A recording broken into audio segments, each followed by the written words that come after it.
Okay, so today we're gonna try to tackle our map transitions again. If you're new to the channel,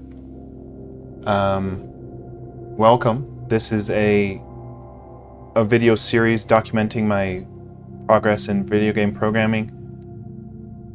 So I'll be walking through what I'm doing to program a video game from scratch. So this is like, we're in the second week, I guess. And we're working on our scene transitions. I'm just trying to get, I'm gonna post that I'm live and then we'll get started. Okay, great, we're live. Okay, so let's take a look at what we did yesterday, which is, it was not too great. So it's like we've got our map. We're choosing which sprites to render, and then if we go ahead and walk off the side of the screen here, we do that. So like we are starting a transition. Now that transition is not correct, so we need to go rehaul this stuff. So now yesterday I was talking about how I was gonna do a lot of thinking and come up with a proper way to try to tackle this problem. For right now, I'm going to go into our scene class. I'm going to go into where we're doing the transition and tween it over the value of 5 seconds instead of 1 second, just so it's slower. Okay, so I think we're going to have to rehaul a lot of what we did yesterday, which is okay. And I don't exactly know how we're going to go about that just yet, but we're going to try to do it. Okay, so we need to rethink how we're referencing these items.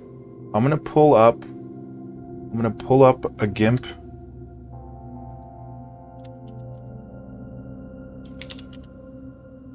And maybe I can try to illustrate this.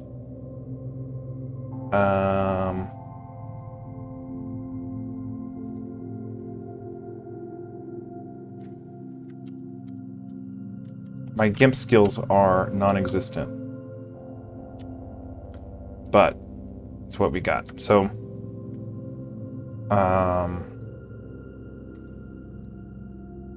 let's go ahead and give us a background to work with here.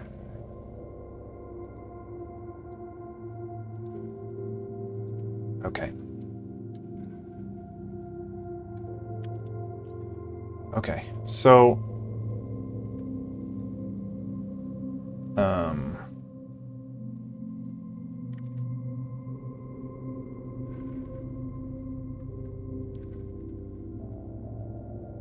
last episode we implemented our scene class.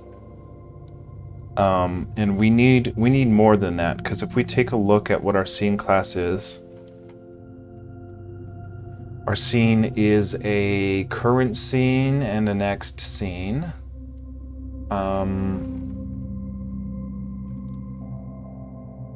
And then we're rendering whatever our current scene is.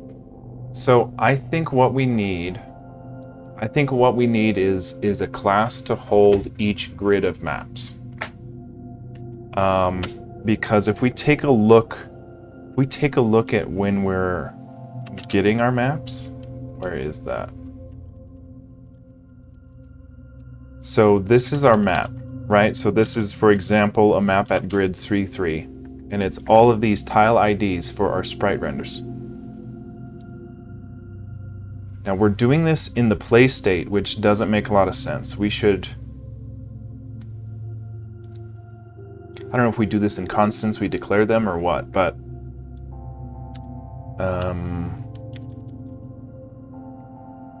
I don't exactly know. Anyways, I think we need to turn this object into a class so that we don't have to so that we can render it and abstract all that away, because it's like there's 3 steps into, maybe even 4 steps in making this map. So it's like, first of all, we're giving us empty tables in the map, and then we're inserting at a certain index all these values. Now, I'm actually kind of surprised that works, because we didn't declare a 2D array there. But for today's episode, I'm trying to just get 2 scenes to render, like 2 different scenes. So we'll see if we can pull that off.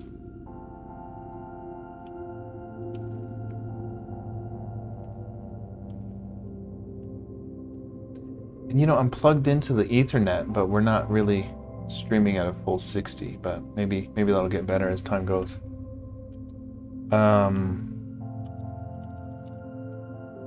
Okay. And then all of this scene transition stuff is in our scene class, which I think is fine. Scene is like the current map we're looking at, whereas map is going to be a class of these tables of all the tile IDs and all that stuff. So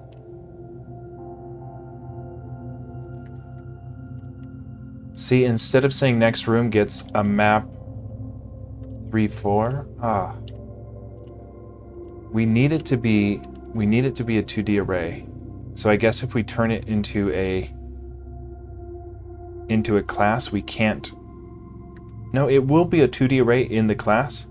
I'm just worried about the rendering. See, all this rendering should be deferred out into our map class. That's what I'm thinking. So how do we go about that? Let's pull up GIMP and see. So we've got our maps that are like a 2D array, right? Oh, this is awful. So map 1-1, that's a 2D array. That holds all the tile IDs for rendering. And then what we need is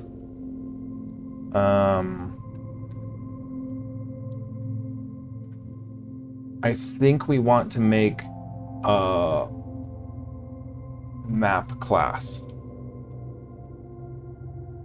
Okay, because if we take a look at what a map does, we have to insert into that array a whole map amount of tables so that we can put in our corresponding tile ID. So that's something that'll be deferred into our map class. See, but then if we have more than one, okay, I think that's okay. Okay, I've got an idea to try. So we're going to try to make this map class. We're going to try to give ourselves the level 1 and level 2 map.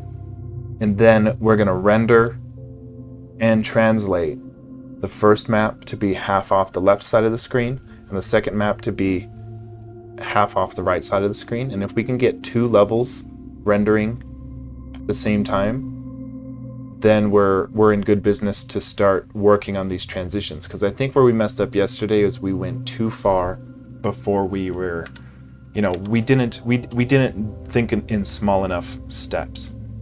So if that's a map, we want a map class. Okay. So map class gets the squirrely braces. Okay. And then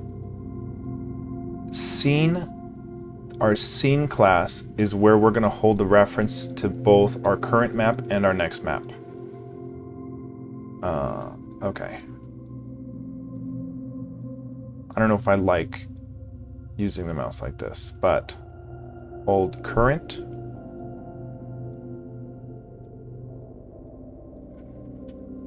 Okay, and our next.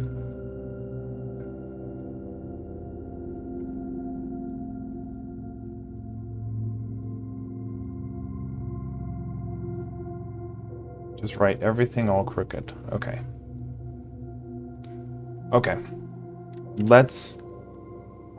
I think that makes more sense than what we've been doing. So let's try to do that. So let's make ourselves a map.lua. This will be our map class. Now, a new class needs a couple of things. We need to say that map gets the class inheritance, and then we need to do 3 functions for it at least, and it's going to be our init,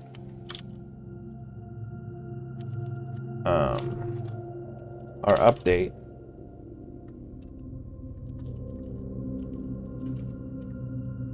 which takes in delta time, and then our render.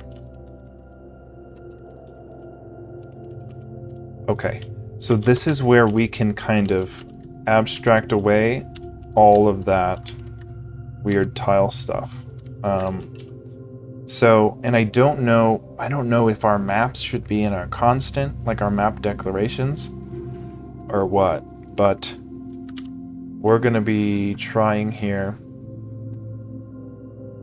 Let's take a look at our scene, and we're gonna snag.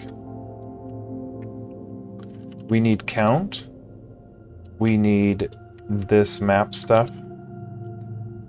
That'll go.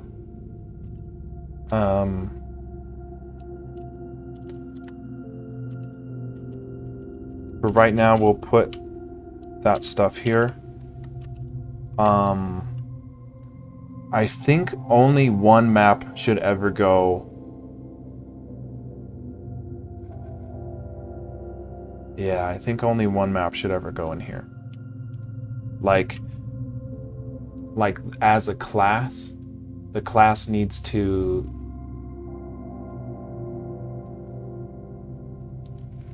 I think, yeah, and I think we need local variables for this.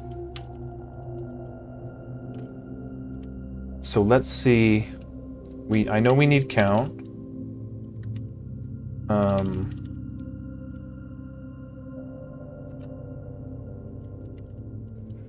And in our dependencies, we need to require our new class we just wrote. So we're going to give ourselves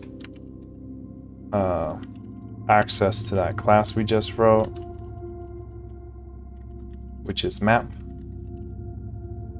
And then we go back into our scene. We no longer have the map generation in our scene, which is okay, but we do need to store our map. And see, instead of scene, this is going to be map, I think. So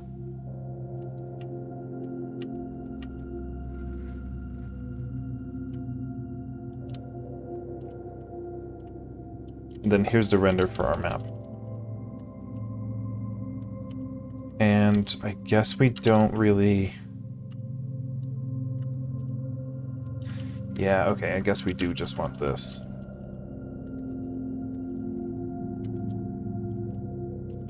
Okay. So now we've got a map class, and it's holding a generation of tiles for it. And the thing is, we don't have our tiles table here. I think it's up here somewhere.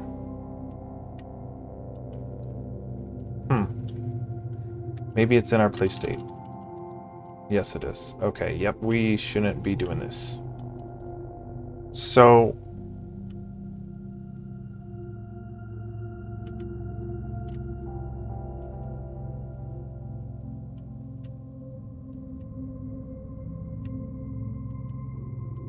I guess I'm a little confused how we're rendering the current scene here. So like we're saying that we render the current scene, Let's see what that current scene was. Current scene was a scene instantiation. Okay.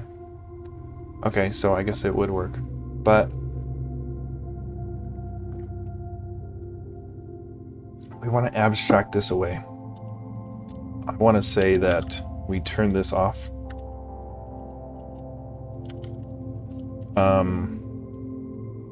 Okay, so we're not rendering our scenes anymore. We are, in fact, doing a weird thing upon a left press, which I don't know why.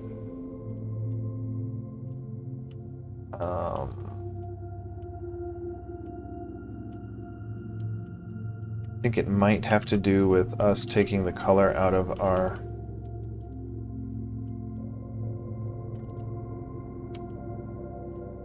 Let me just see if we set our color here.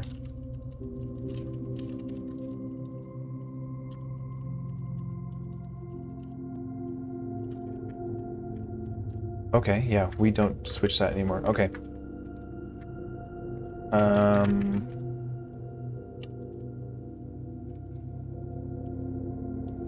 Yesterday we implemented these event listening functions. And then we're implementing them here in the scene, and it's we run a function depending on those.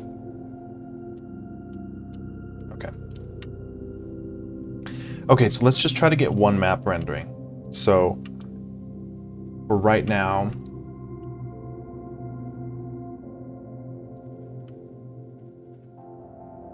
okay.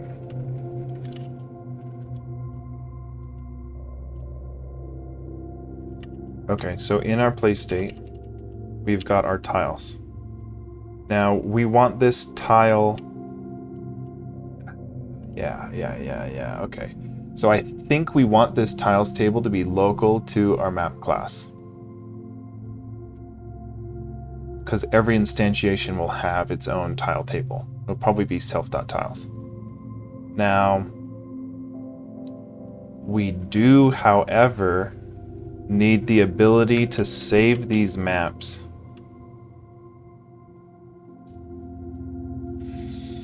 And I don't think saving them in the map class is the smart move.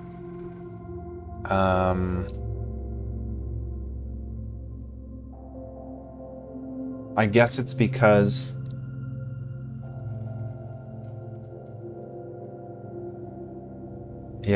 part of me feels like we need to populate these in our constants. Because these aren't going to be changing. And we don't want to muddy up our map class. But I am curious how we're able to insert things at an index without putting a table in there. So maybe we'll try to do that. So let's take all this stuff and put it in our constants. Or we can, instead of constants, we can call it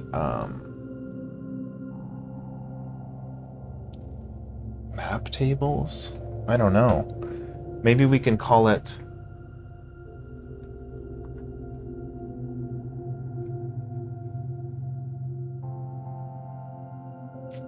I mean, it really doesn't matter. We just need to put it somewhere. So I guess in our... Let's go source. We'll make a new file here called map declarations. .lua. And map declarations as all our map declarations. Now we need to go into our dependencies.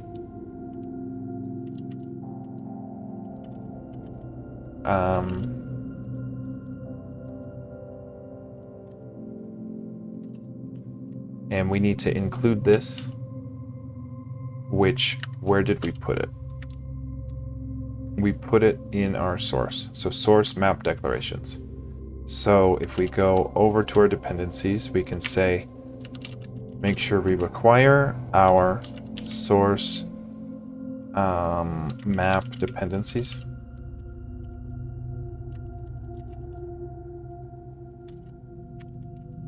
Okay. Now, map dependencies not found. Did I not save it?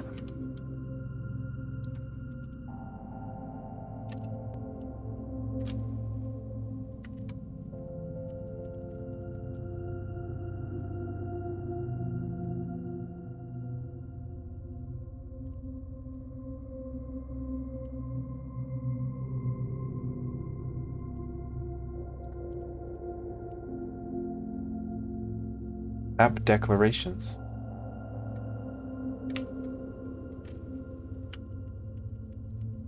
That's why. Okay, our map declarations. Okay, so we're not crashing, so that's good. But we need to get stuff rendering. So let's get in our map declarations. Let's go ahead and make sure we've got 2 levels.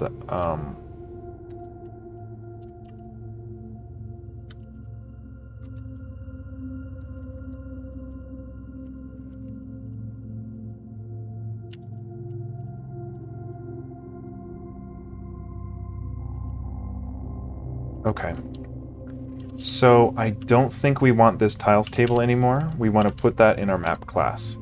Now map is going to be a global table, so we'll default it to all caps. We want to insert into our map, and what we'll do is we'll say map. We'll call it overworld map width.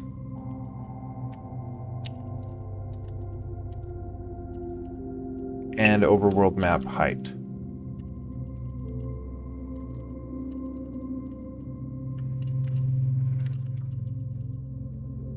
Okay. Now our width, let's say, is 12 too much. I mean, 12 wide and 12 tall is 144. I doubt we're gonna do that, so maybe we do 5? Maybe we just start with 5 and see how far that gets us. That's still 25 maps.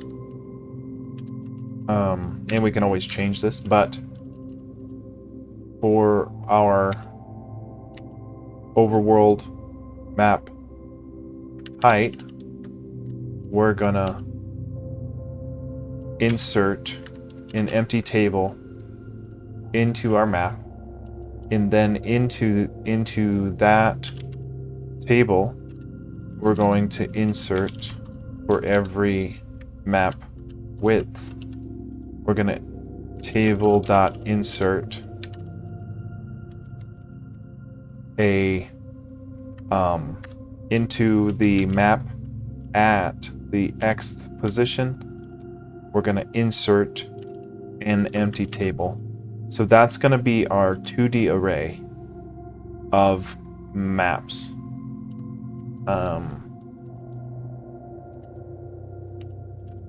If we did that correct. So,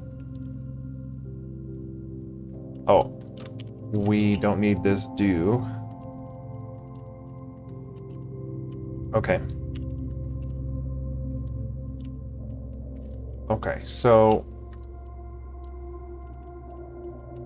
we can say populate empty map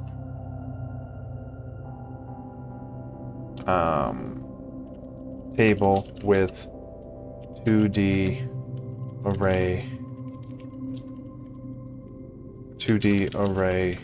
of tables. I don't know. Populate map 2D array with empty tables. Okay. And then this is where we're assigning our actual maps. So for right now, these lowercase maps need to be uppercase maps.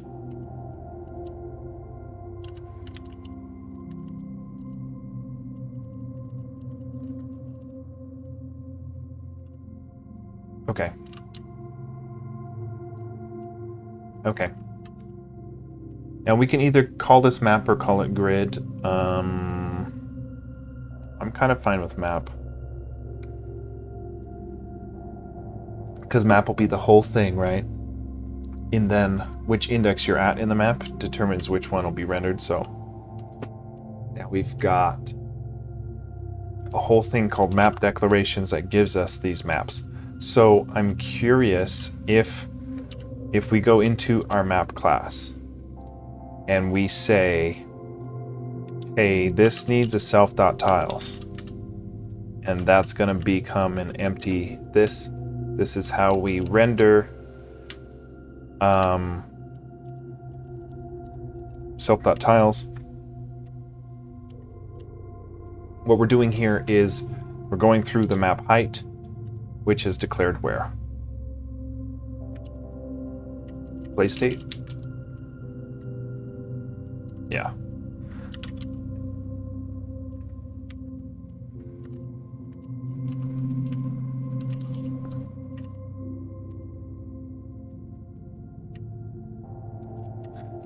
Okay, so we've got a map height and a map width. That is the amount of tiles that our game can hold the sprites for. And we're saying give our self.tiles table an empty table for every height.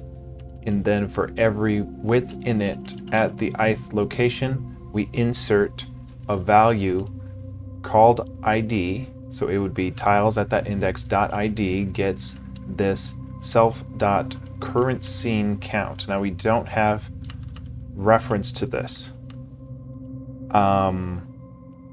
So we need a way to pass in the reference of our X and Y. So like if we go into our map, what's it called? Map declaration.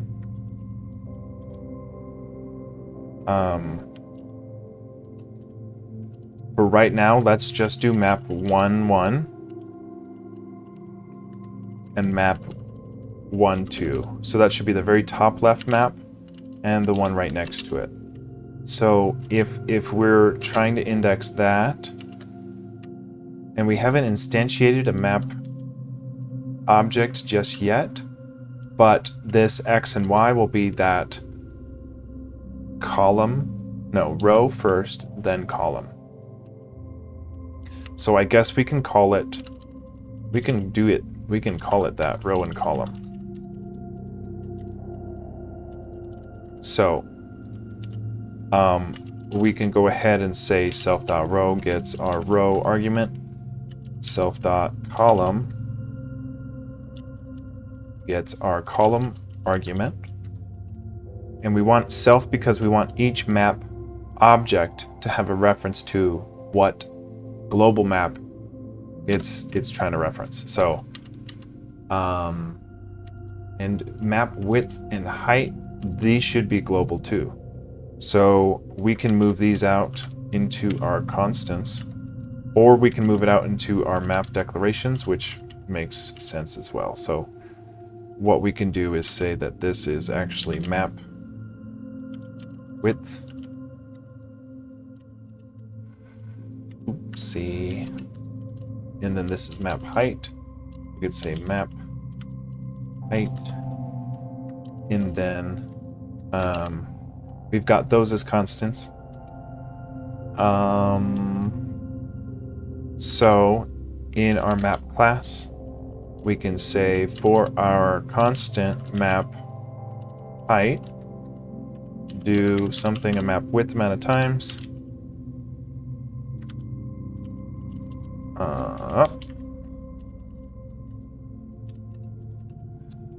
Okay, and what we want to do is put an empty table into our self tiles, and then we want to insert into that tiles at the yth location. So for every row, we're going to be inputting a ID So this is going to be the dereferenced ID of whatever our map is.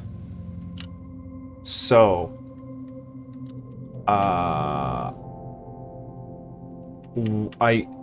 guess what we can do is say map at our row column. That's going to be the reference to whatever gets passed in. So it would be row, column, and then count. So it would be not that, not that.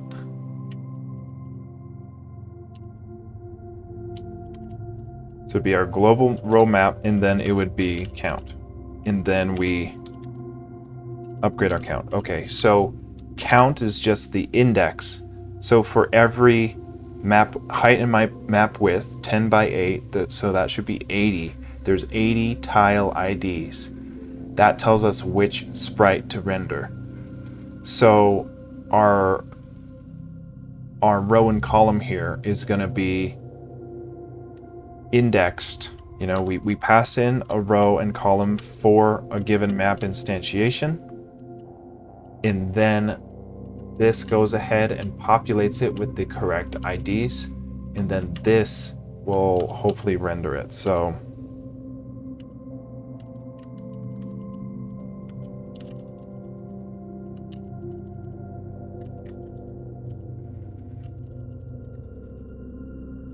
okay. So we're making a tile. We're saving our tiles y.x. So for every single tile in our map, we're going to go ahead and render it out at the quad of our tile ID that we set here based on the count. Okay.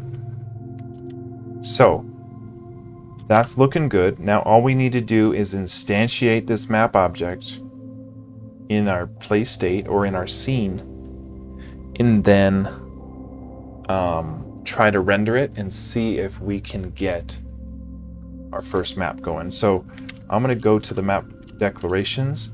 Now we want a lot of these to be 1, but not all of them. So what I'm going to do is just take this middle chunk here, and I'm going to substitute second for first, and I'm just changing some of these values to be more 1s for level 1 so that we can tell easier.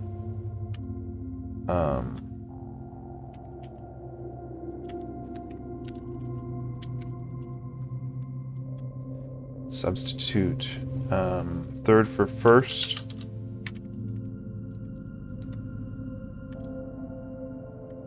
Okay. And then let's do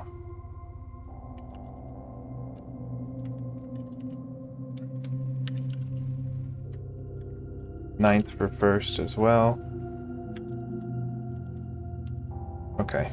So level 1 should have a lot of 1s, and level 2 will have a lot of 2s. Because we're just testing this, we don't really care which is which right now, but we want to be able to tell whether or not we're at level 1 or level 2 based on what map renders, and then we can test that we're in fact rendering them correctly and in every spot and everything. But okay, this is looking a lot cleaner now. This map declarations, we can kind of have all of our map tile IDs in one spot here.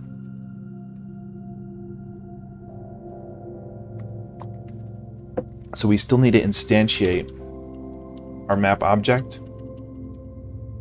in our scene class, I believe. So instead of current scene, I'm going to call it current map.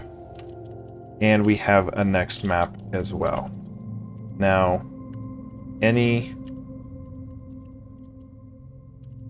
here we're instantiating a scene with the current scene, which I guess we kind of need, because we need to be able to tell which map is our current. And then once we have access to it, we can kind of switch our new current to be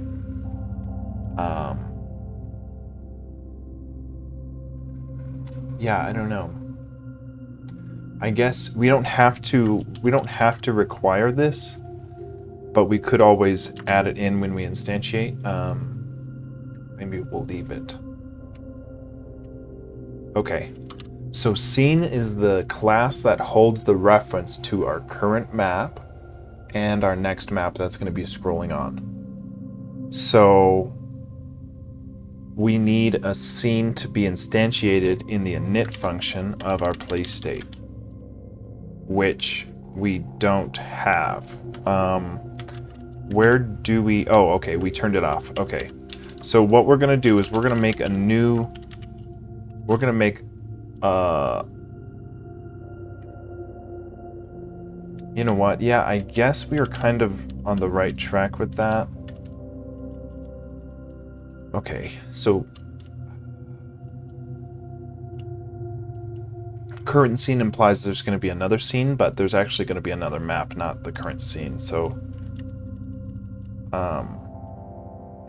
maybe we call it scene view. I don't know. Scene view gets a scene instantiation, and we're going to pass it 1-1 for level 1 and arc of oath. Okay. So if we go to our map declarations, no, if we go to our scene, we pass in a current scene. Now, as far as this function's concerned, it doesn't know what a current scene is, so whatever gets passed in here will be, and this should be current map.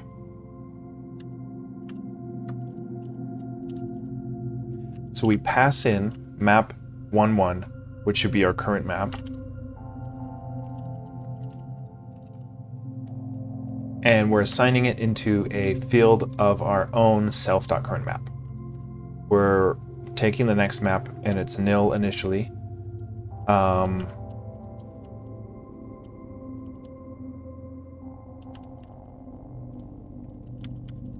We don't need that. Here is our begin shifting. Actually, okay. We will need that depending on which direction we go. So I'm going to say that now our right transition is when we move to the right and the screen comes moving from the right, moving left onto the screen replacing. So that's what our right transition is. So what I'm going to do is say that if our shift Y, which is this second... Okay, no, shift X is negative. That is a right shift. So we're going to go ahead and assign not our next room, but our next map.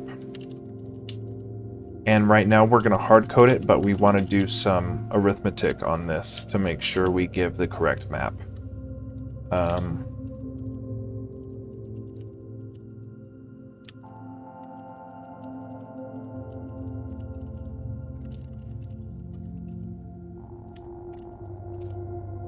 Okay. Oh, my ears have got to pop. Okay. So for right now, you know what? I don't want to do...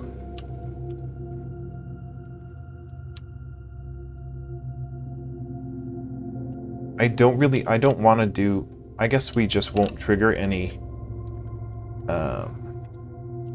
hold on a sec. Play state 13.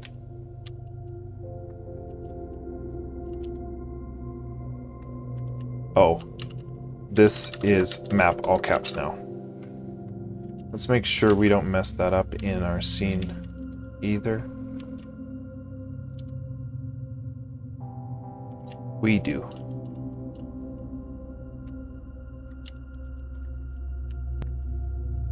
Okay. Cool. So we're still not rendering anything, but we're just not crashing, so that's good. We won't be initiating these begin shifting, so we're just testing. We're just trying to get rendering working on the correct map. So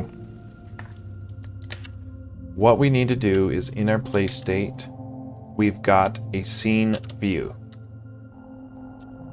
Now in the scene class, we've got a map, and it's not a map instantiation. So where do we instantiate these maps? We take a look at our map class. It gets instantiated as a row and a column. Okay. So once we instantiate our map class, it'll go through and put in room for all of our maps. Okay. So in our map declarations, it's doing this. Isn't this doing that? Do we have anything else in our map class? We don't really. Okay. So the only thing is we might need this map class to render whatever given map we want to do. I'm trying to wrap my head around this. Because here we're giving us the tables, a height amount of tables, and then we're inserting an empty table into every X position, which is unnecessary, actually. We don't need a whole... Actually, no, yeah, we do. Yeah, we do. And then every index, then we give it a table. Okay. Okay.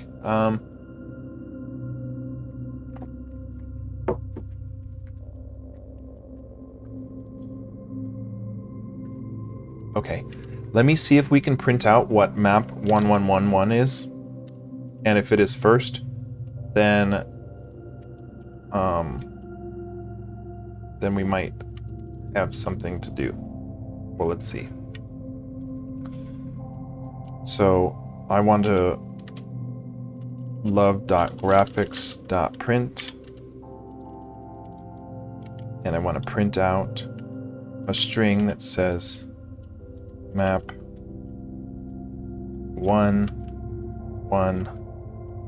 colon, and we want to concatenate it with a string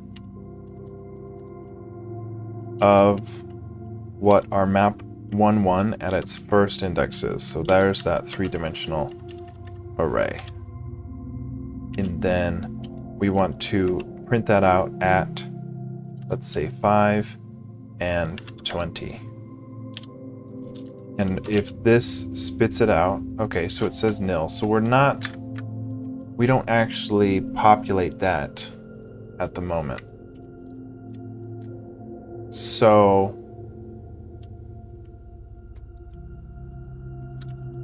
I guess I'm a little confused why that's not the case. Now we have a map declaration, and we're saying that map 11 gets this thing. And we are requiring this in our dependencies. Require map declarations. So I'm a little confused here. Are we sure this is in source? Yes, it is.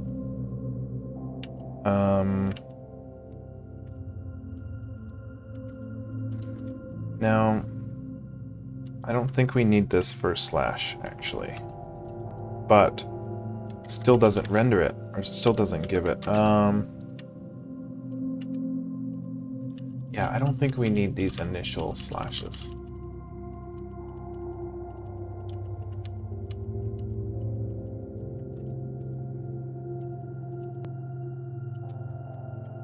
Okay. So, we're not assigning our map 11 properly, so maybe this just isn't working as we thought. I don't know.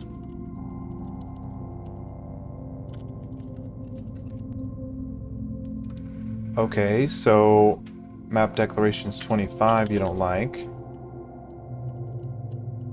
Why 25?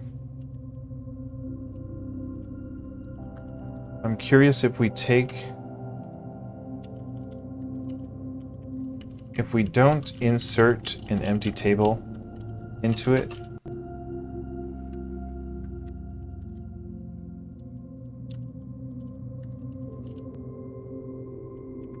okay, still not working. I'm just wanting a value out of a 2D array. That's all I'm wanting right now.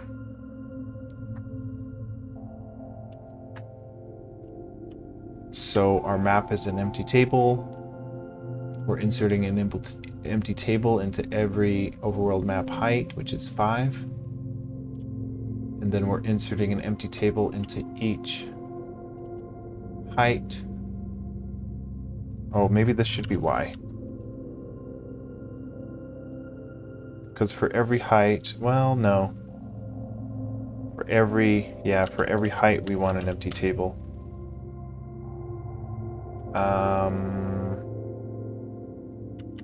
Let me put in Y there and see.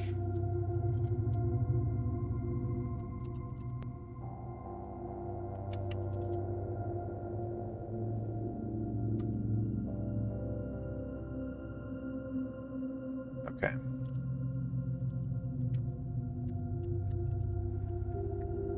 Okay. I think we want to insert, yeah, dude, we just want to insert a table into every...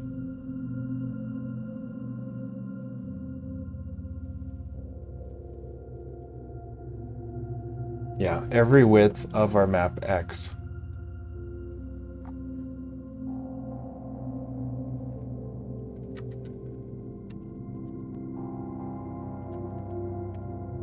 Okay, so it's nil. It's nil. Now it is global. We're not rendering it.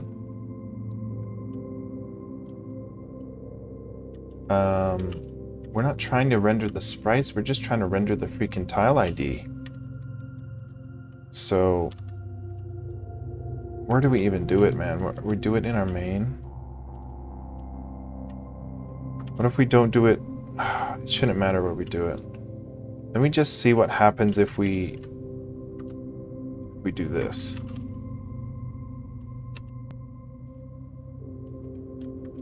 Okay, so it knows it's a table. So we've got an existing table. Dot 1. See, it should be this 3-dimensional array.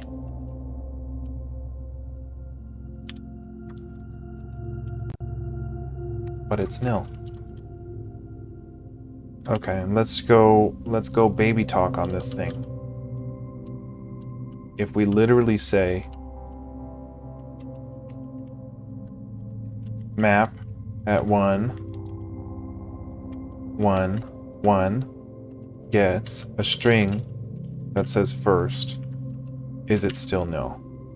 No, it's first. Okay. So that's... We can do a 3D array here, but why is it not populating?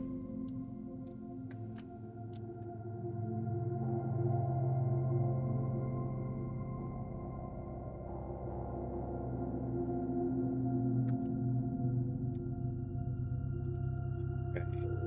Can we do any other value?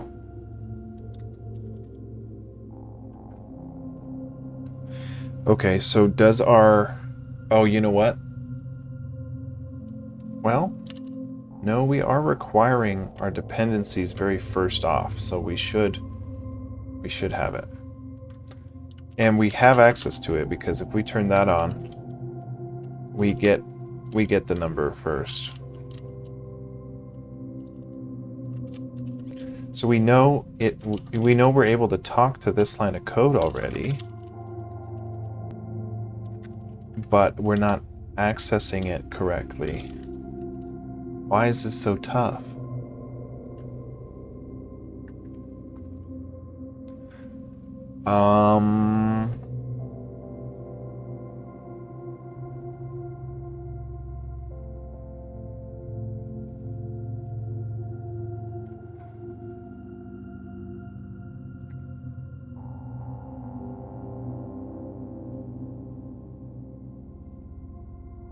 Let's take a look at our old scene and let's just see how we used to do this.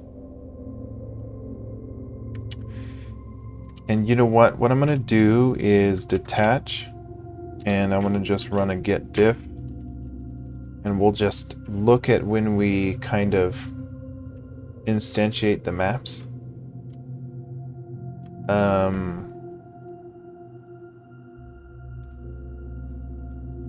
All we do is insert an empty table into every height of the map, and then we go ahead and tell it what table to insert at whatever secondary table. So let's give that a shot. Let's only try to populate the rows for our map with an empty table.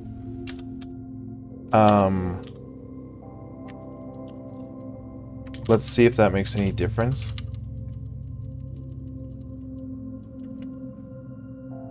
So we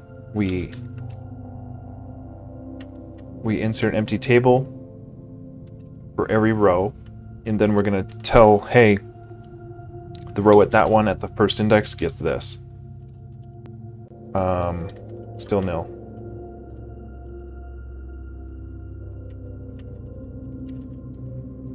Well, hold on a sec.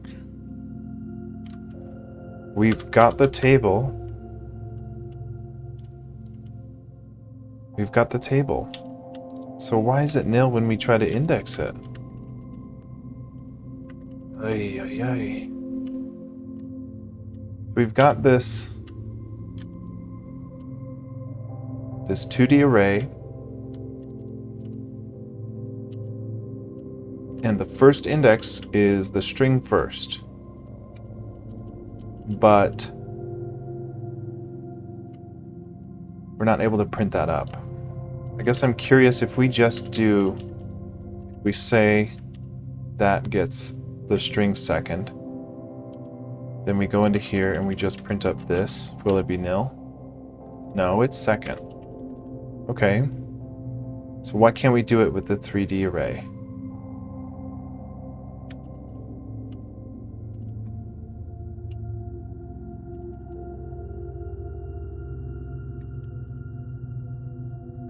Literally all we used to do was we have an empty map, we insert a table into every row, and then we assign our 2D table.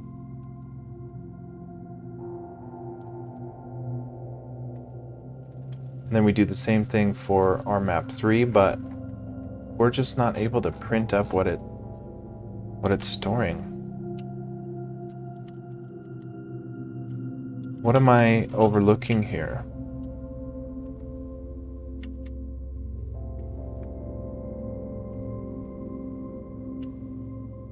So we inserted every table, empty table for every row.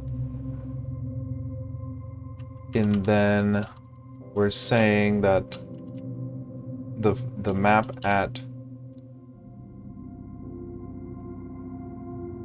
1, 1. Okay. I don't know why it's not rendering. We should be able to do this, but it's nil.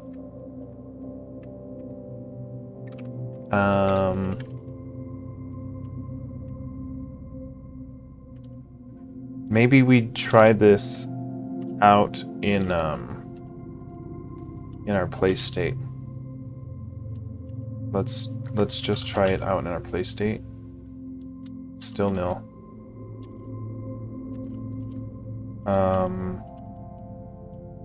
Try it in our scene. I'm just grasping for straws, anything here at this point to get this to work. And we're not rendering our scene, so that's why that's not happening. So what about in our character class?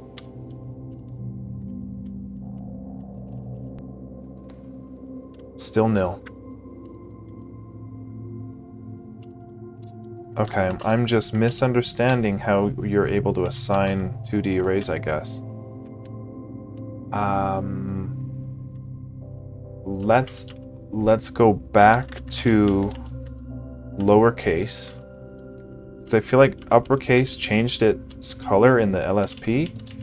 So I'm kind of curious if we just go back to lowercase, if it'll still be global, but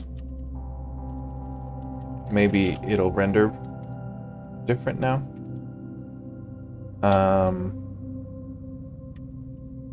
Love.graphics.print, and we want to print string that says lowercase map at index 1 1 is gonna get concatenated with a string of our actual 2D array, but it's actually a 3D array, and that's the value we're trying to get at 1, which is first, and we're trying to print it up at 5, say 20. Okay. Playstate 13, we must reference it.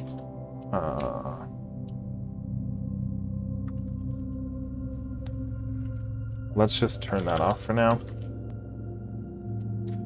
It's nil.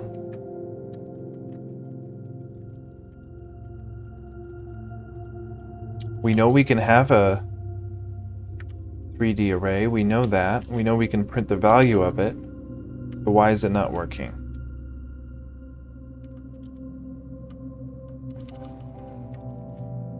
Let's literally start this from scratch, and we'll try it. We'll try it again. We want to do a for loop for x gets 1, comma, for as long as our overworld map height.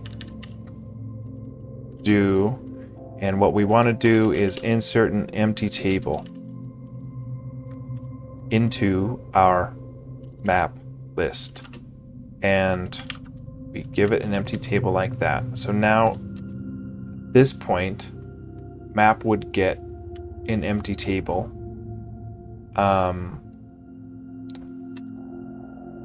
So at this point, if we just try to print up what's in map 1.1, what will happen? Will it give us the address of the table it's at? Or what? It gives us an address. It tells us it's a table. So if we manually assign and we say, you know what? Our map at 1.1 is actually just a number, and that number's 10. We get 10. Okay. But the thing is, if we want a 3D array at that next index, let's say map. Okay, and so we would need a table. We need an empty table in this one as well. Because right now it's just a number, it's just a value, but if we try to print out the table, it'll say that table and then that address, but we want an actual table where we can put values in like this. So we need to store an empty table into each of those rows, no, columns, every column. So for our overworld map width, we want to insert table.insert into our map table at our row index, because insert will just pop in another value and we put in an empty table in there as well. And then now if we print up 10 overwrites inside the table. So I'm kind of curious if we just try to print that up. We're trying to print up our map 1.1. It's a whole table, so it just gives us the address. But if we say the table at the first index, we get nil again. Hey, Akabab, how's it going, man?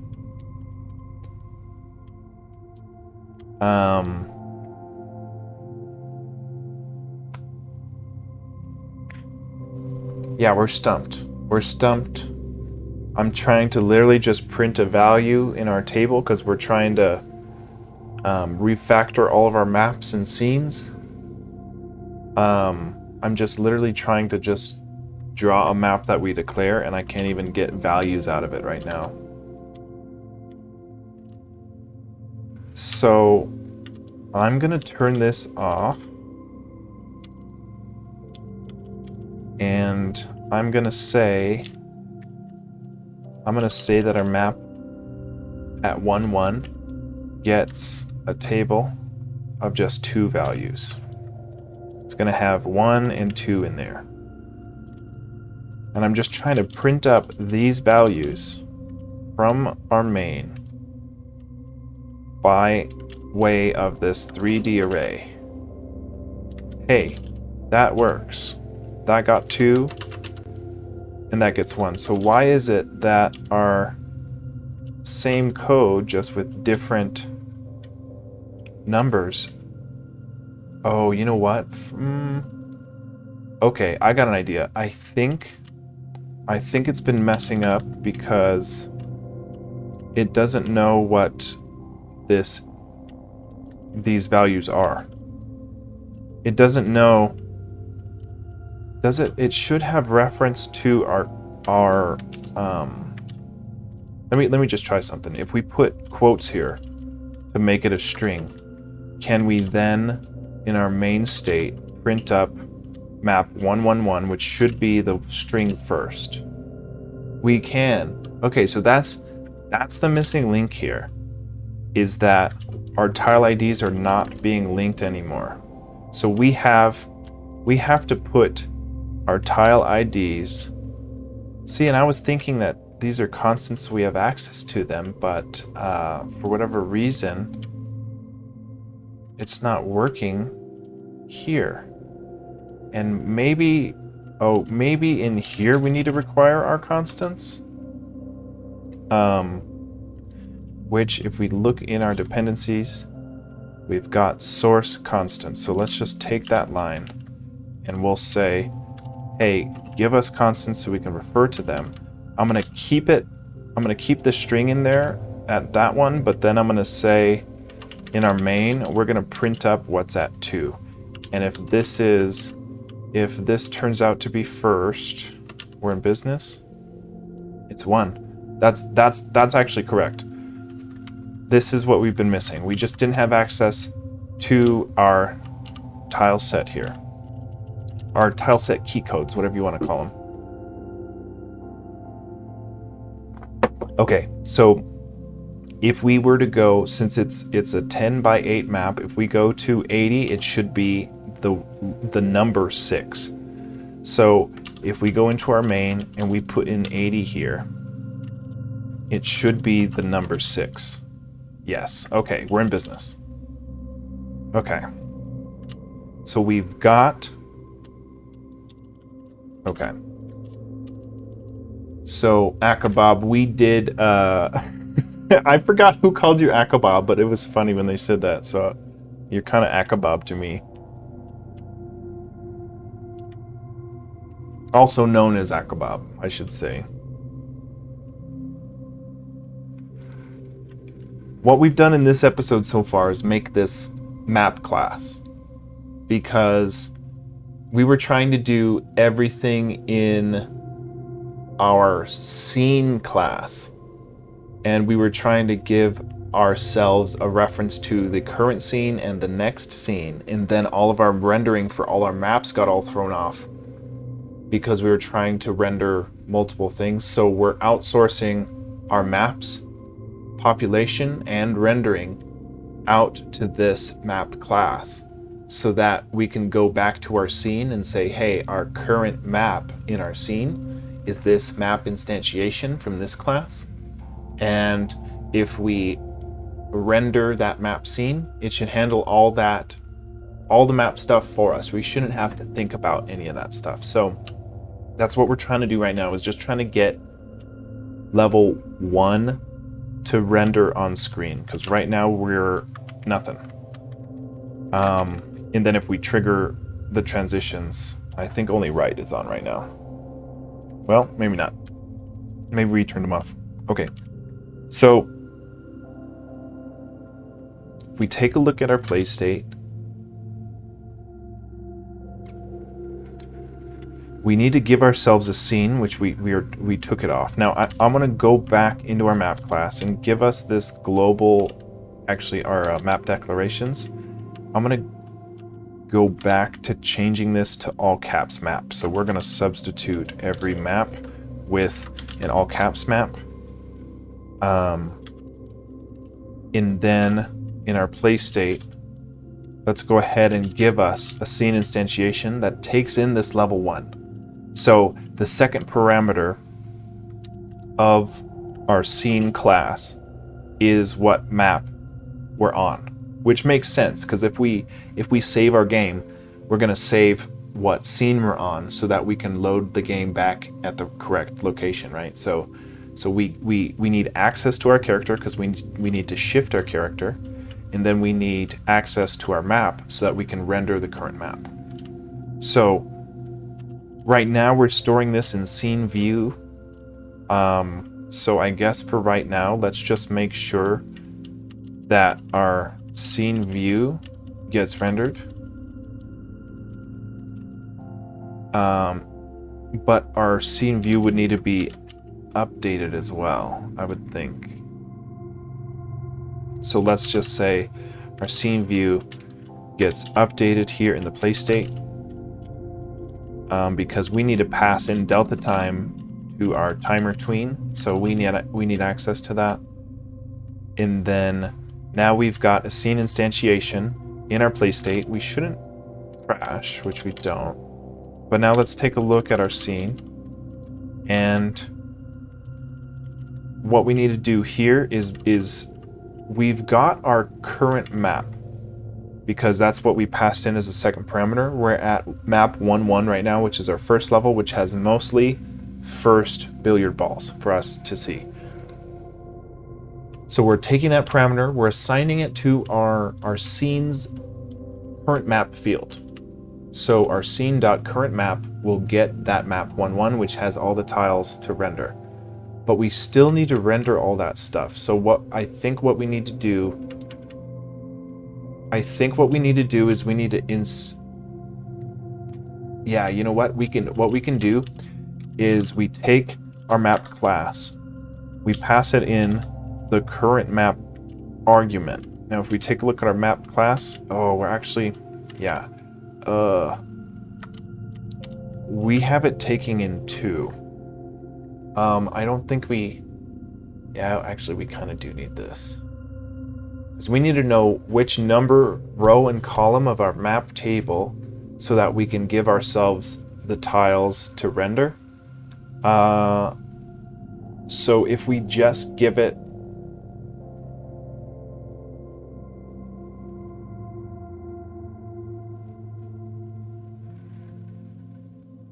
I think we need to, in our play state here, okay, our scene gets that map 1-1. And then in our scene, that gets assigned to be current map. But we need to render this current map. So we need to do something different. We need access to the row and column of the map we have. So I guess what we should do is make in our map declarations, I think we need to put, I think after we populate our table there, we need to, shoot, man, I don't know. If we populate a map instantiation here,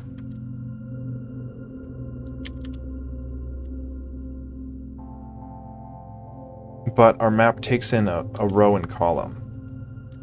So it's like, okay, map 1-1 gets generated and it gets saved into a,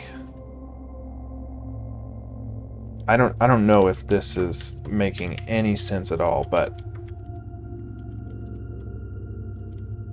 like instead of our map 1-1 just being a table of all 80 of our tile IDs, we do the little math to get that to work first, and then no, yeah, that wouldn't work. We'd be overriding that.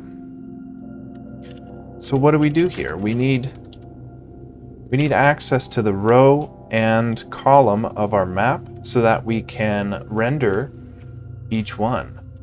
So it's almost like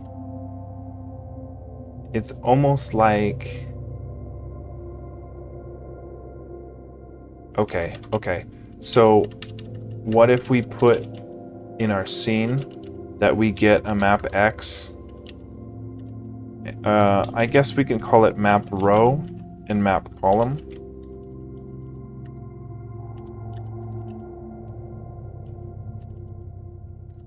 So those are our two values. And we can say that we save those in map row and map column.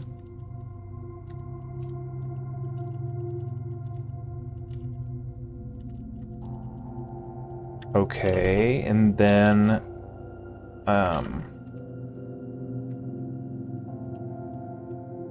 so now that we have access to those two individual things, when we actually instantiate that, instead of passing in map 1-1, we just give it 1 and 1. And what that allows us to do is not giving us a table, we're just giving us the value of the map to put them in at. So we're going to put our scene is going to be at map 1-1, but then in our scene class, we save those arguments as map row and map column, so we have access to them. And then what we want to do is we want a self.current map to become a map instantiation at the self.map row and column.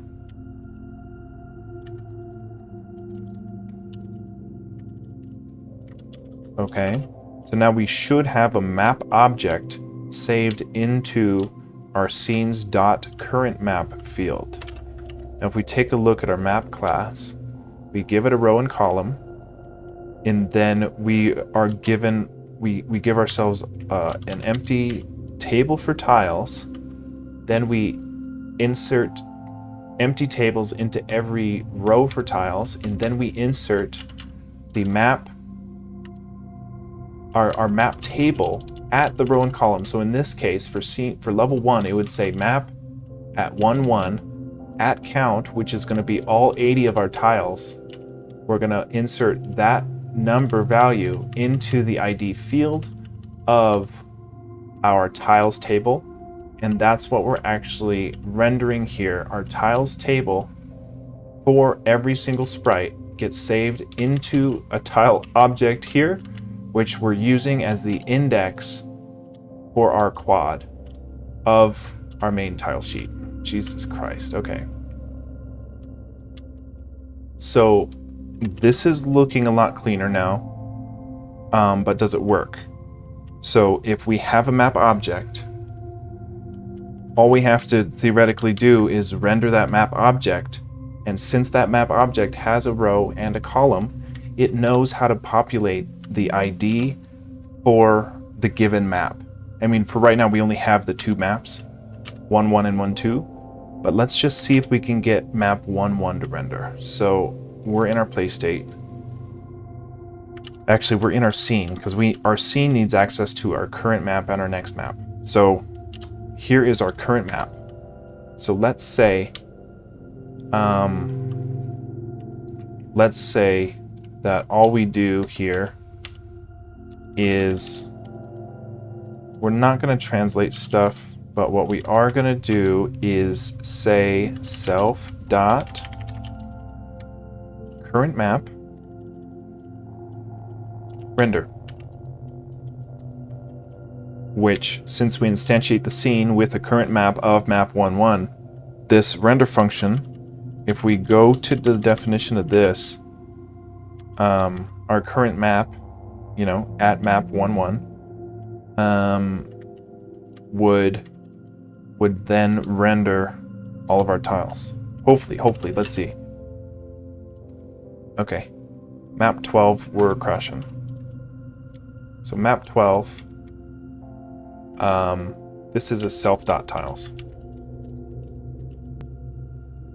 Oh my god, see, this is map 1. So we've got map 1 with mostly 1 billiard balls, right? So this is level 1. And now we do initiate the transfer for Kavoth, but now it's separate. It didn't translate our map and our Kavoth, which is good because they're gonna shift to different locations.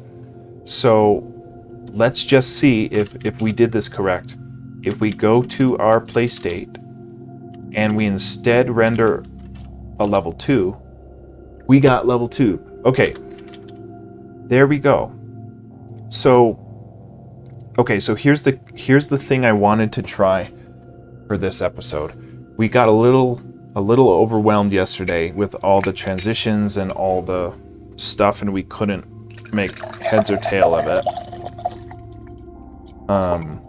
What I want to do is, now that we can render multiple levels, we only have 2, but now that we can render multiple levels, let's render level 1 shifted halfway off the screen, and then render level 2 at the same time halfway across the screen, because that's what we were messing up yesterday, is once we were shifting, we couldn't even get that second map on screen. So if we can get 2 maps, 2 levels on screen at once, then I think we're in prime position to start going back to those shifting functions to get our scene transitions working. So let's go back to our it's going to be in our scene, because our scene, remember, holds the reference to the current map and the next map. So let's save our next map in our scene. So we'll go up here and we'll say, you know what? Next map already exists for the moment. Oh god. Okay. And it is a map instantiation of, let's just hard code in the 1, 2. So second level. And then we'll make sure that when we instantiate it, we're giving us level 1, which we have level 1. And then we're gonna go, we need to render this halfway across the screen or whatever. So we've got 2 map instantiations. Right now we're only rendering the current map. So let's go ahead and say that we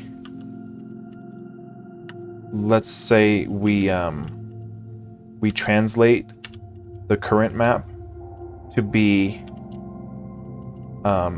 negative half the virtual width. Let's just see if that does anything. Hey, Fart Knocker in the house. Okay. Nope. Number expected got no value. Okay, so let's just do y. Y of 0. Okay, not quite. Not quite.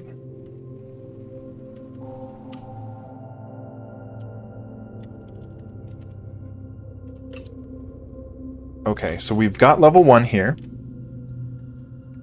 Level 1 by all the level 1 balls.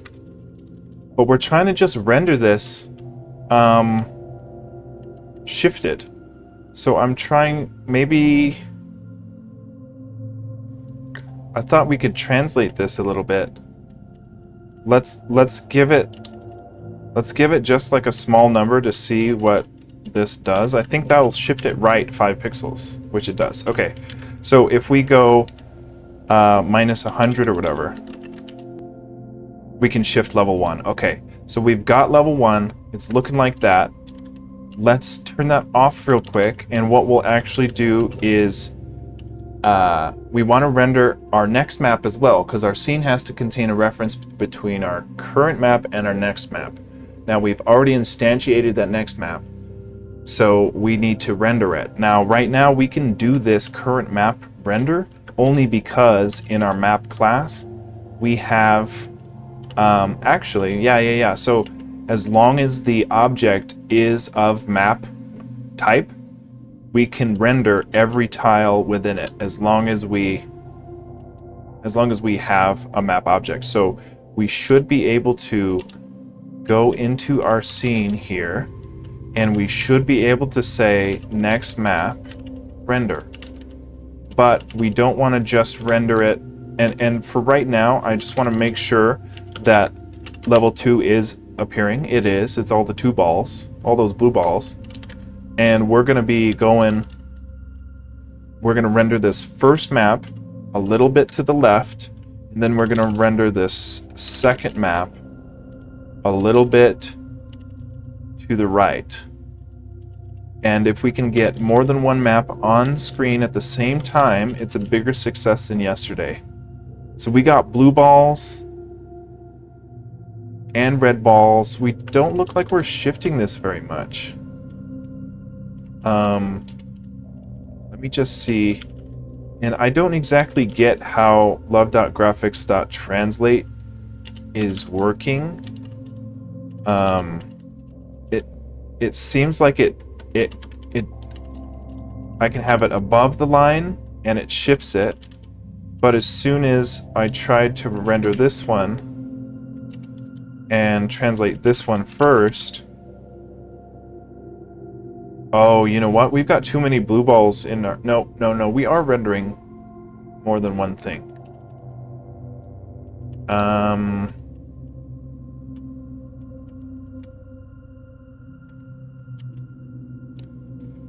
Let me see if 150 here. See, I'm thinking I'm just misunderstanding how love.graphics translate is working. So our blue balls are right on the edge.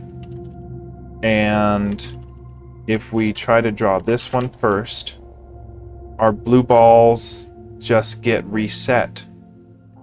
I don't get why it's doing that. But we do have access to both levels. Hey WooZex, I'm rendering current map and next map in the same frame. So not permanently.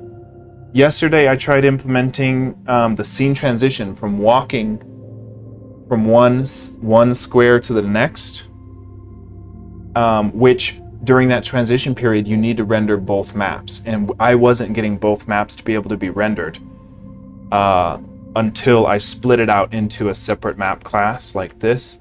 So now we have different map instantiations, so I'm just checking that we can render 2 different maps, and then I'm going back in right now to go try to implement that transition between the 2 maps. So in our scene class here, let's only render the next map if we're shifting, right? So is it self.shifting that we put?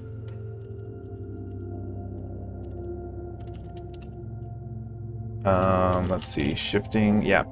So we have our event listener that listens for when we have edge detection with the sides, and if we trigger that begin shifting, then we will tween our camera's values and our player's values to hopefully the correct values, but we need to render our scene at our camera X, which right now we're not able to do that because we're just deferring it to the... We're not able to... Because before I would do a love.graphics.draw and give it the camera X and camera Y, but we can't do that right now. I guess we could take in camera X and camera Y as arguments here for both our current map and our next map.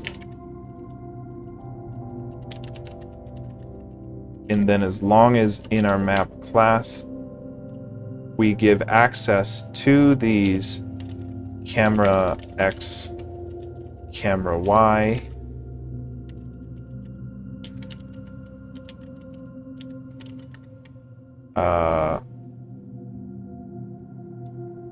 I don't know if we can do this. I don't know if we can pass, because we need to save these values. Crap, I don't know if we can do this.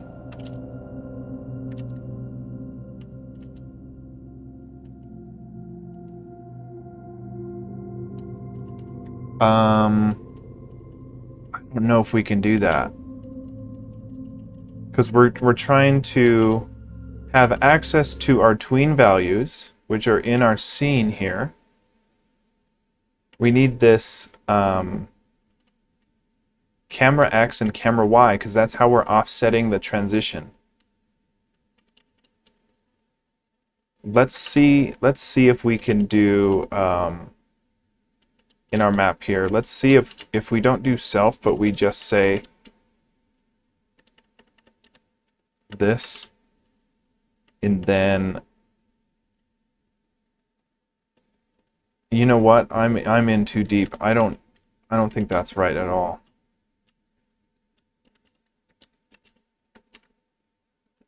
We might have to do sorry, the music stopped. We might have to do something entirely different for our...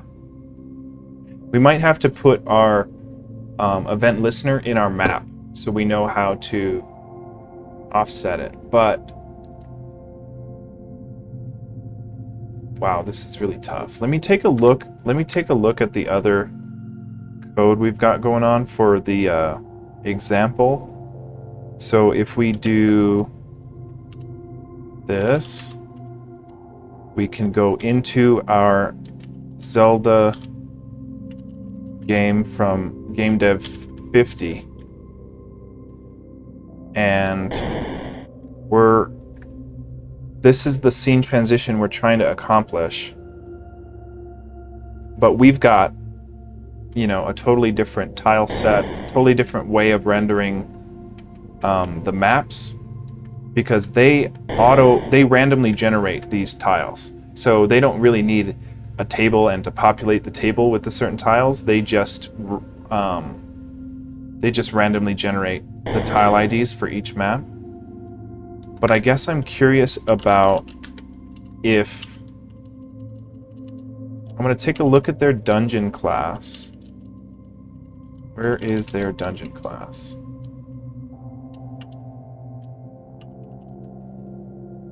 Okay.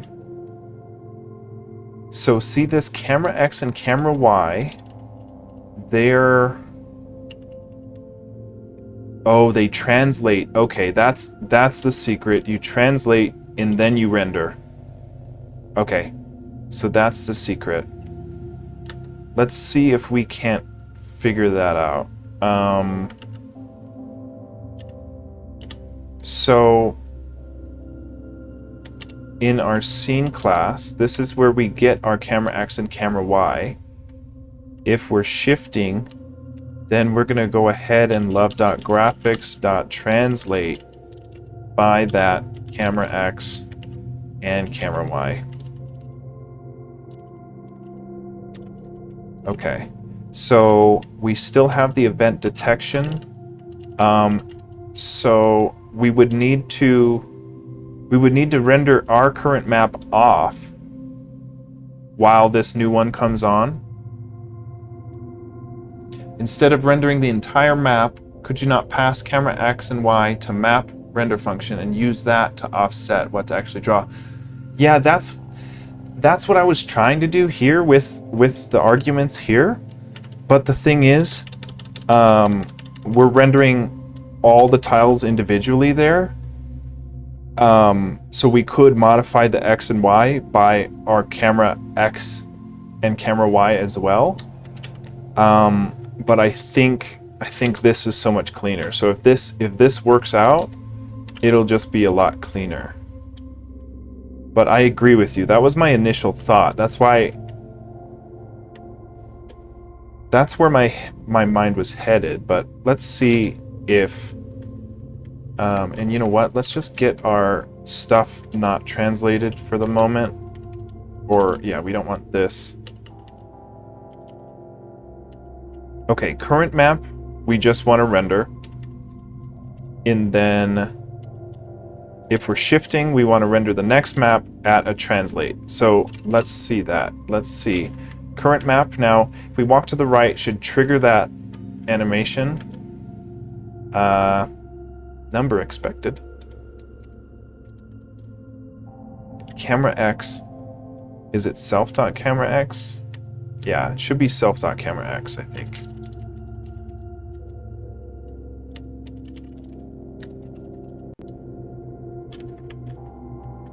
Okay, here we go.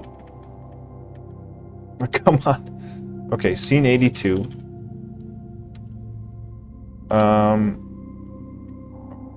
We are giving us a next map, right? Yeah, we are. So why is it not liking that? We can't render a next map? What did it say there? Oh, look at that. Okay. Okay. Why did walking right crash it though? Walking left is moving stuff. So we'll need to transition our current screen off and our new screen on at the same time, right? So why do we crash here though? 82. Attempt to call render. This is failing for some reason, but we have...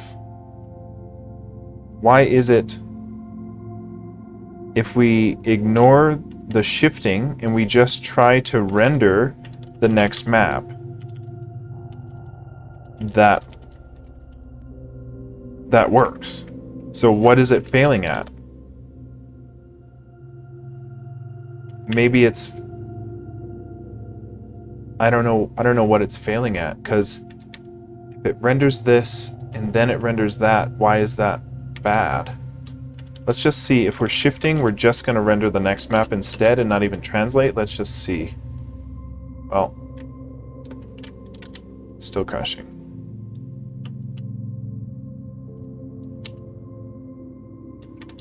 I'm a little confused why it doesn't like that.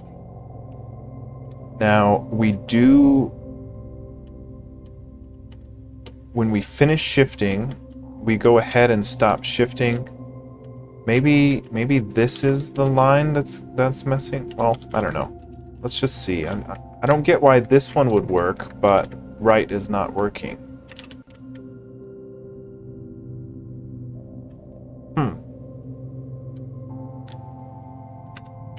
Only thing I could think of is in our event handling here. Well, we've got...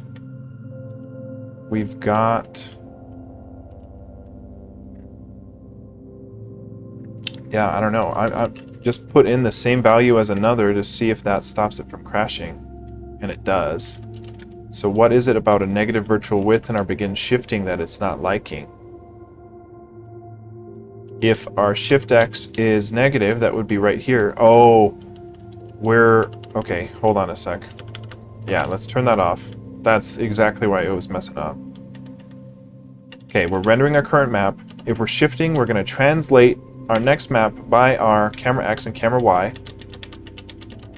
And then we're rendering our next map. So let's see. We walk right. We get our next map. Okay, great. So our next map should move to the left like that. Shouldn't do that. But it should come from the top right, or the rightmost side of the screen. So we should also offset this by our virtual width so that it comes onto the screen from the very right instead of... Yep. So that's good. Woo! Okay. Okay. We're making progress. We're making progress. I don't think...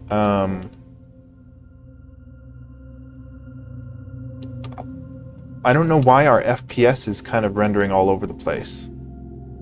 Because we're doing that after our state machine renders. So why would our FPS be moving all crazy?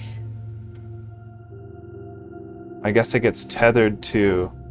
Oh, I guess because the translate. Why would the translate be moving our FPS, which is outside of our state machine render? I don't know. But let's see if all directions are kind of working well. Guess there's our answer. Let's see if left is working. Okay, well. Why is right the only one that's kind of working?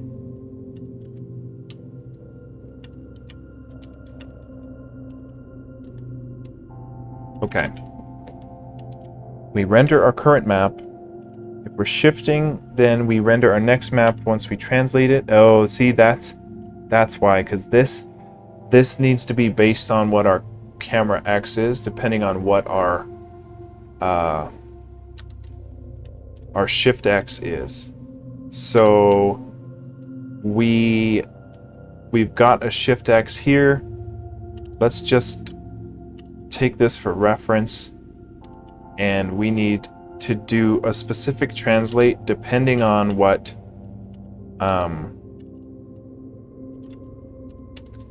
and you know what, we don't have to do this because all we have to do is just update our all we have to do is update this to modify our next room's X. No, not our next room's X, because that doesn't have it's next map. All a map is the index for all our tile sets, all 80 of them. It doesn't have a place to render I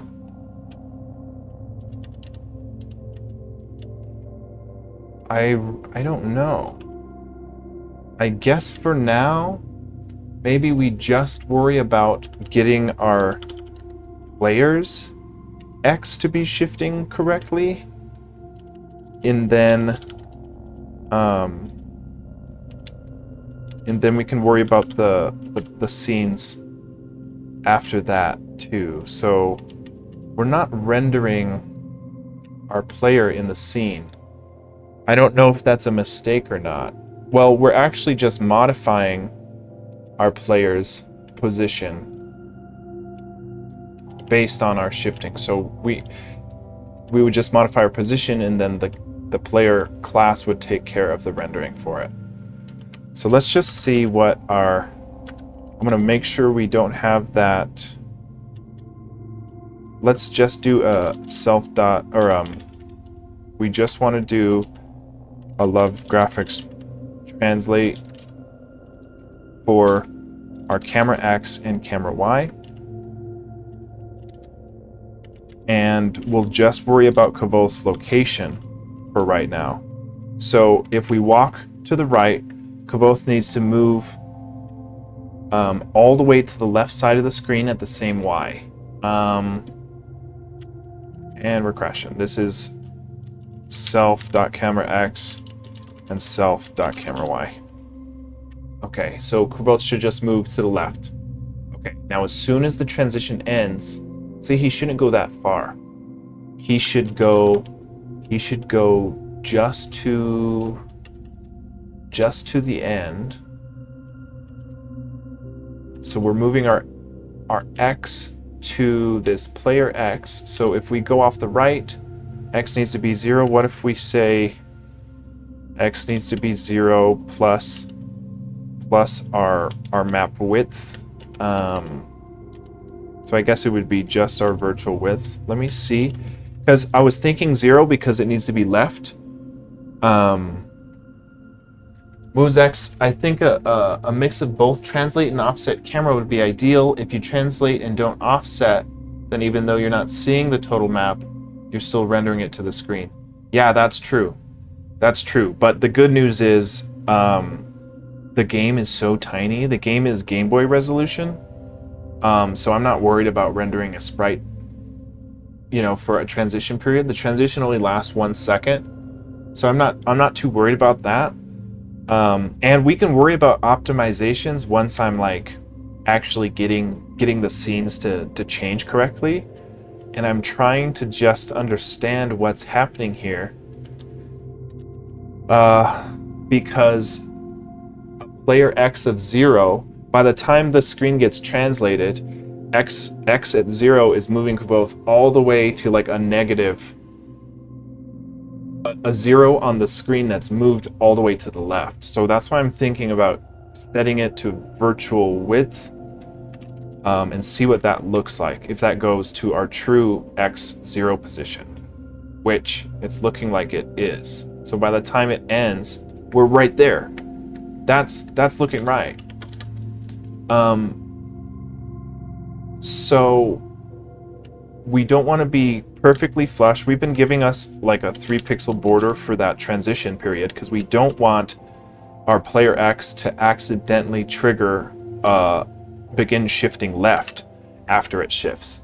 So we want to just do this, and we're going to be walking that, and then hopefully it stops transitioning, and then we're not able to walk for some reason.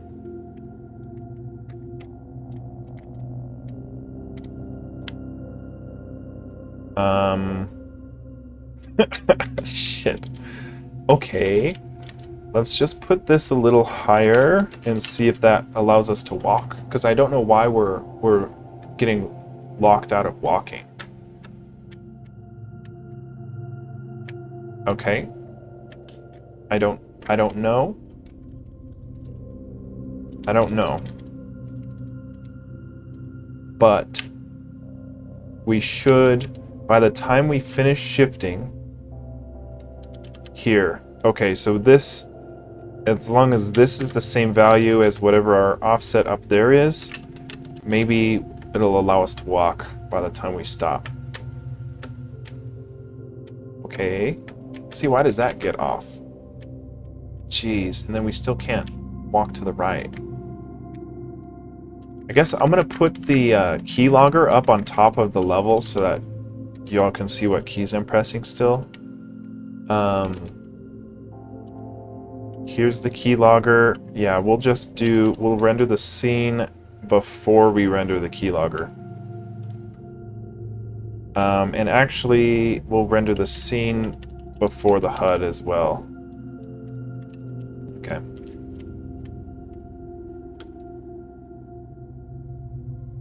Yep.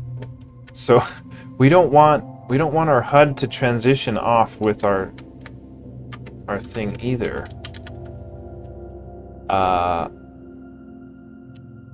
But that only happened once we put,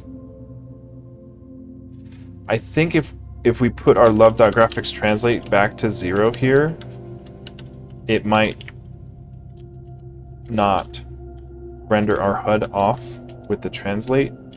But that's why I say I don't really understand what translate is doing. It's a little foreign to me. It's still doing it. Okay.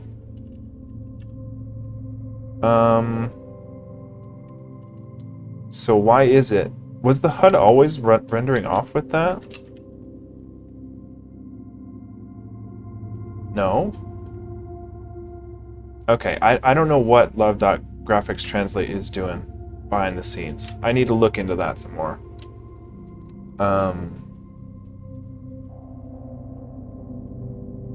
Yeah, Woozex, I think you're onto something there because, yeah,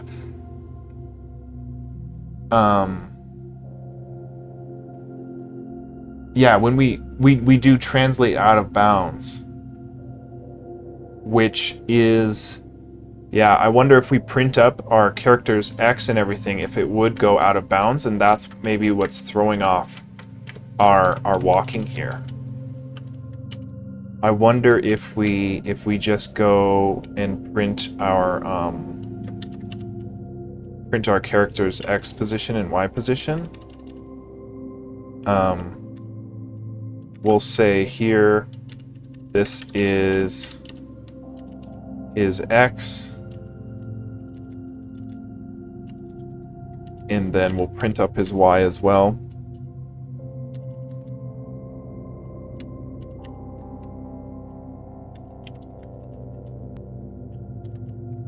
Okay, so his X is 140 by the time we initiate this. Oh, and we're printing our debug off screen. So we need this. Oh, geez. See, this is in our play state. So this is, I guess, what I don't get is like we're not translating any of this stuff, but it's moving off. It's moving off screen.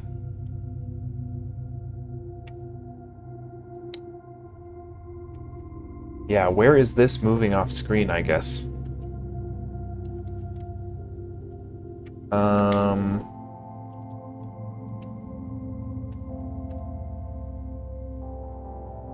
Yeah. I don't know. I thought love.graphics.translate was just kind of used to shift like one picture over, but it's kind of like shifting our whole game space. If we set it back to 0 before we render our debug, does that... Nope, we still transfer that. Okay. Okay, well, we're making some amount of progress, and then we get stuck. So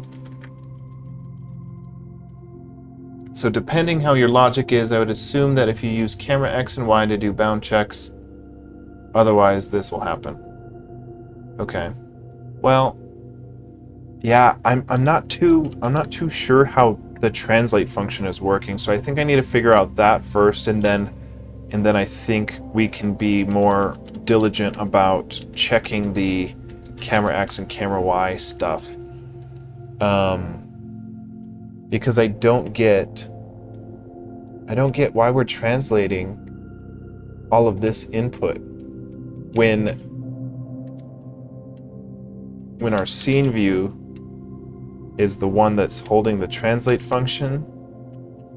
So if we turn this off, we keep the HUD the same. And we just... Oh, well. Okay, well. Yeah, so I guess I'm just confused how putting a translate here changes our HUD rendering.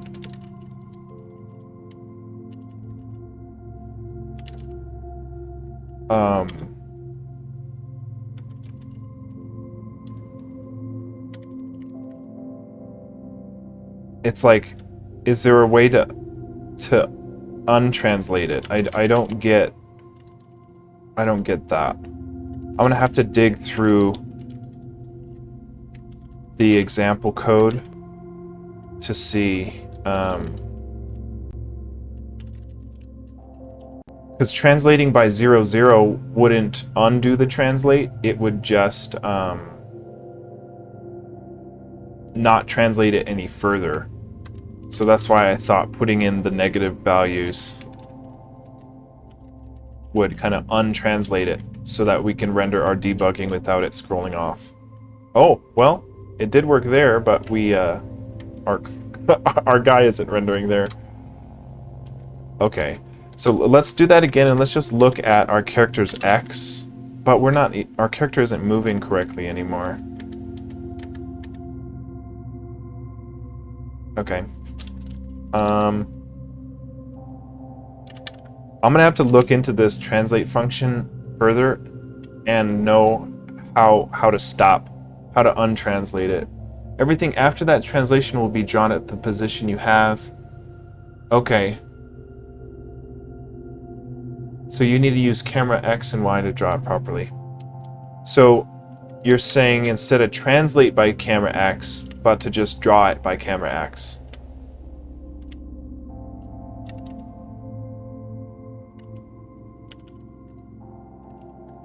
And the thing is, our camera X is only part of this scene class, which our map render doesn't have access to at the moment.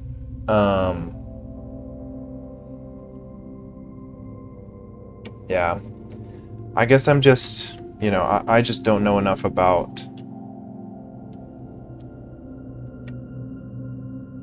the translate function to kind of figure this out. I guess let's peek at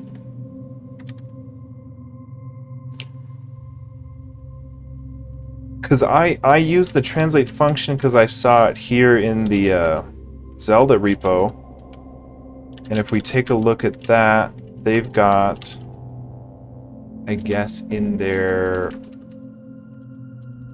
dungeon here, so they've got their camera X and camera Y, and they say translate values only when shifting screen, reset to 0 afterwards. So that's the thing.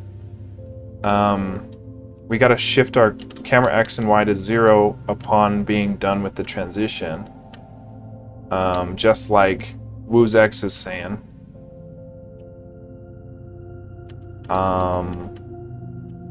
So once finished shifting, where do they reset their camera X back to 0? Right here under finish shifting. They set it back. So and we're not doing that, I'm guessing. Let's go in our finish shifting. We do set it to 0. We do set it to 0, but I guess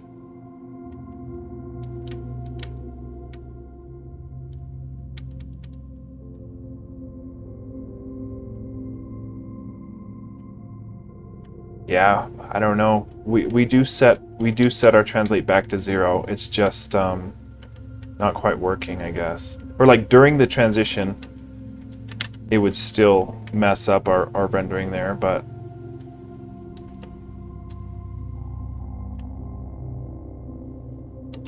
okay. Cause see, it flashed there, and I'm toggling that debug option, and it's still off screen. So.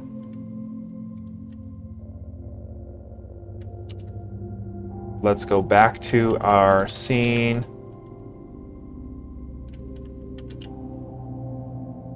Okay.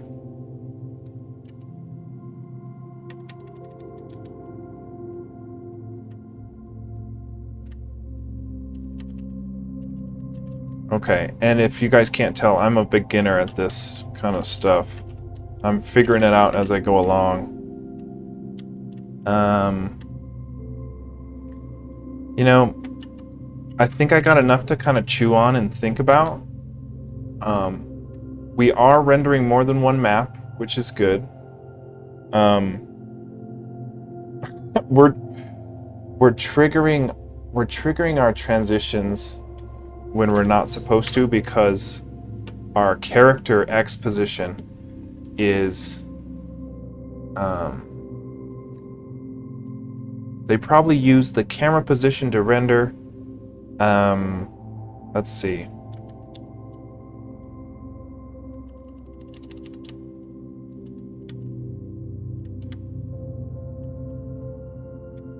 Yeah, you're absolutely right. They use the camera position. And we're using the same for the, well, I guess for the translation, they're using the camera position. But they're doing a negative floor of it.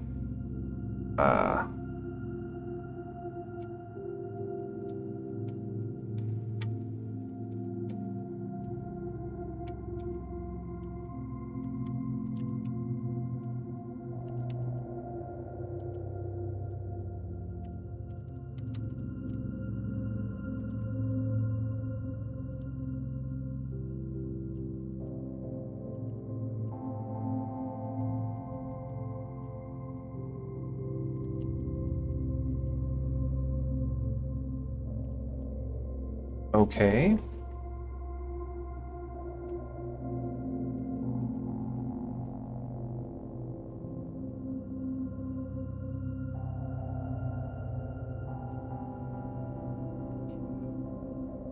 I think since we're initiating our events based on our player's X position,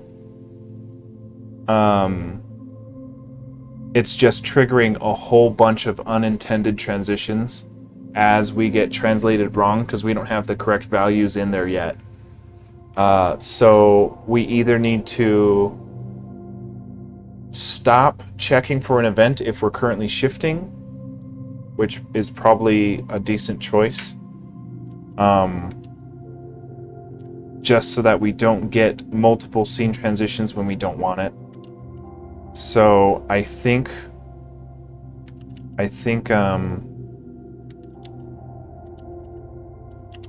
let's leave us a note saying let's do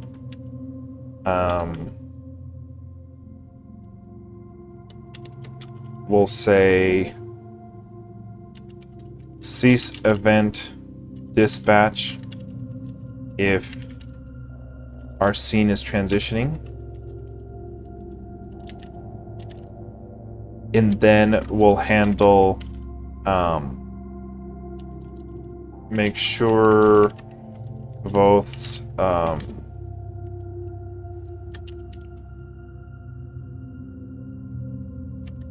screen, what do we want to say? Both position is accurate upon shifting finish. And then we do want, we haven't updated this in a while. This is done. This is done. This is done.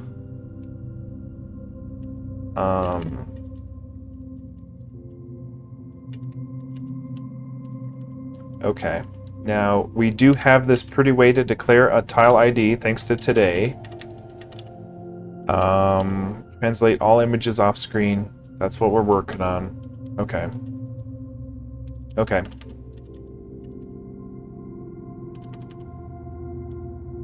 Okay.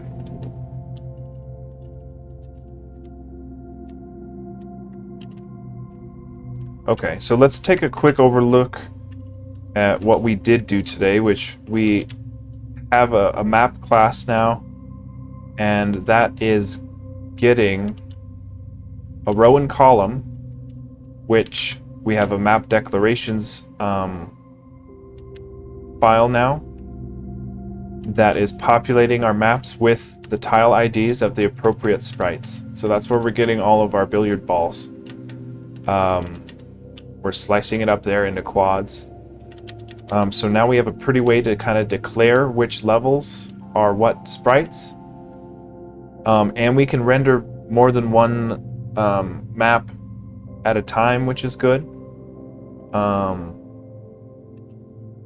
yeah, we're still working on the transition, so I'll do some thinking about it, and I'll see if I can't figure out how to do it tomorrow. But yeah, let's go commit. Let's do our get diff here real quick. We've got a whole bunch of different stuff in our notes. So we've got, instead of just having our scene, now we have our map class. And you know what? Yeah, our scene, we don't have a current scene anymore, so any current scene should be current map, and any next scene should be next map. So we'll change that in our scene class before we commit. Uh-oh. Okay. Yeah, we'll go to our scene class, and we'll find any where we do next scene. These are commented out anyway.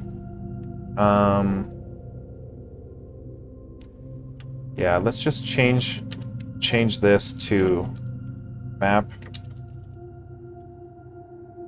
next map.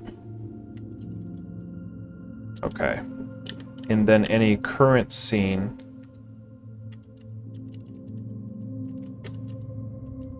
Okay, we fixed that. Okay. So, not quite a great success today, but we did refactor our map. So that's a lot prettier to work with now. I can wrap my head around what we're trying to do a lot better now. And WooZex has given me a lot to think about with how we're actually going to be rendering and using the love.graphics translate. Thanks for the wiki there. I'll read into that because I literally I didn't even watch the whole episode of the CS50 Zelda, so maybe I'll do that tomorrow as homework, and then come back and try to wow y'all with some moving maps here. And then once we get the maps moving, then we can work on our real kind of working tile set, and then we'll have the starts of a working game. So we'll say here added map class and refactored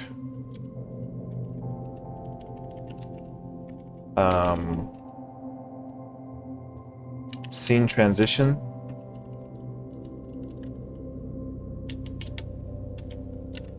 Scene transitions. Thanks for watching, guys. I know it's a little rough. I am a beginner, but I appreciate you guys watching. Okay, nice. Hey, WooZex, hey, thanks for watching. I appreciate it, man. Yeah, thanks for helping me out. I don't know much about it either. I'm new to this. But I'm having a good time learning, and give me a follow if you want. You know, or just come back in a couple weeks and see my progress and give me some more feedback. I appreciate it. So, I am gonna try to send y'all to Practical NPC because he's streaming. He's got a Kickstarter for his game, so I want to try to raid via chat. I've never done that before, but thanks for watching, and I'll catch you guys tomorrow if you're down to watch some more.